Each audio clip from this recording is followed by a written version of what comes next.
तो बच्चों, मैं AV2 एकेडमी से अजय आज आपके सामने नया कॉन्सेप्ट है। इस कॉन्सेप्ट का नाम है collision and type of collision. First of all आपको पता होना चाहिए कि कोलिजन क्या होता है। कोलिजन इज अगर between two bodies, either they are physically strike or not. मतलब हम बात करेंगे कि दो बॉडी यदि टकरा जाए, आपस में यदि स्ट्राइक कर जाए, टकरा जाए, तो हम उसको कोलिजन बोलेंगे। बट कुछ केसेस में ये नहीं भी टकराती, जैसे न्यूक्लियस के आसपास और भी इलेक्ट्रॉन प्रोटॉन न्यूट्रॉन यदि घूम रहे हैं, तो कभी भी क्या होता है, पॉजिटिव रहता है न्यूक्लियस में, और हमारा पॉजिटिव यदि कोई पार्टिकल है तो वो उसकी तरफ जाता है, बट फोर्स ऑफ रिपल्सन की वजह से वो टकरा नहीं पाता है, लेकिन उसमें no loss of kinetic energy होता है। तो ये भी एक इसका एग्जांपल इलास्टिक है। अभी हम आपको आगे बताएंगे क्या होता है। तो उसको भी हम कोलिजन कहते हैं। अभी कोलिजन कितने टाइप के होते हैं?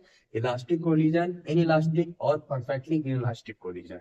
बात करते हैं इलास्टिक कोलिजन में, जब कोई एक बॉडी या दूसरी बॉडी एक दूसरे से टकराती है, तो यहाँ पे यदि काइनेटिक एनर्जी का कोई लॉस ना हो, तो हम उसको बोलेंगे इलास्टिक कोलिजन। और यहाँ इन इलास्टिक कोलिजन की यदि बात करें, तो इसमें दो बॉडी यदि आपस में टकरा जाए, वहां पे काइनेटिक एनर्जी का लॉस हो जाए, तो हम उसको कहेंगे इन इलास्टिक कोलिजन। ठीक। अब परफेक्टली इन इलास्टिक कोलिजन की बात करें, एक ये बॉडी है, दूसरी ये बॉडी है। ये बॉडी दोनों आपस में टकराने के बाद एक ही बन जाए, मतलब M1 और M2 दोनों जुड़ जाएं, और फिर उसके बाद सेम वेलोसिटी दोनों आगे बढ़ने लगेंगे, तो ये किस तरीके का कोलिजन होगा? Perfectly in elastic collision. Elastic collision है।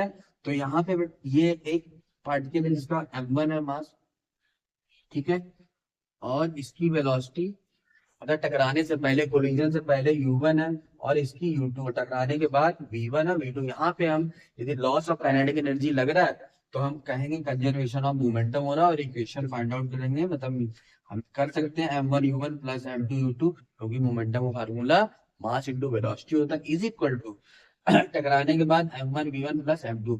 टकराने से पहले का मोमेंटम इज इक्वल टू टकराने के बाद का मोमेंटम। ठीक है।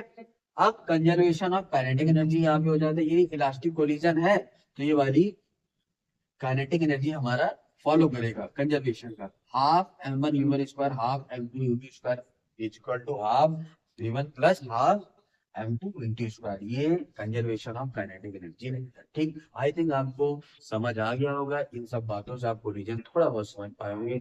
यदि आपको अच्छा लगा हो वीडियो, तो please like share and comment करिए। Thank you.